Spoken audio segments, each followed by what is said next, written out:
Good morning. We're back with a flip through the Bible, and what you land on is what you read. I landed on 2 Chronicles Chapter 18, and this is, I'm going to butcher these names, but Jehoshaphat's alliance with Ahab.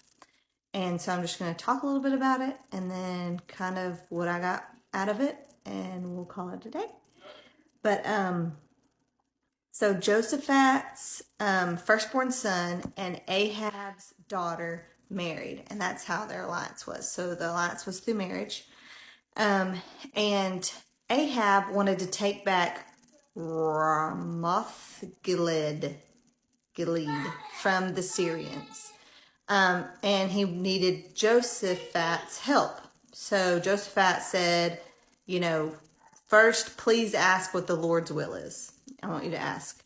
So instead of Ahab asking that, the prophet for God, he asked the prophet's 400 men that serve Baal, or Baal, or Asherah, which are false gods. And those people said, yeah, you're going to totally win the battle, no problem. But Jehoshaphat said, well, did you ask the prophet that follows God?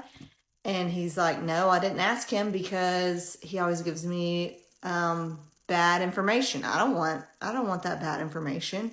And so, of course, he ends up asking him, and it's not what he wants to hear. He's going to, have defeat. And so he chooses to listen to the 400 prophets that serve the false gods, and he ends up dying.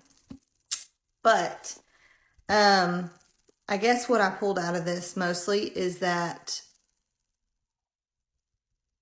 it was just one prophet that served God, and then there was 400 that didn't serve him. And so he chose to listen to not only what he wanted to hear, but to the more, almost like he followed the crowd. And so that's what I pulled out of this, is that you have to stand firm in your faith and listen to God, and he never loses a battle.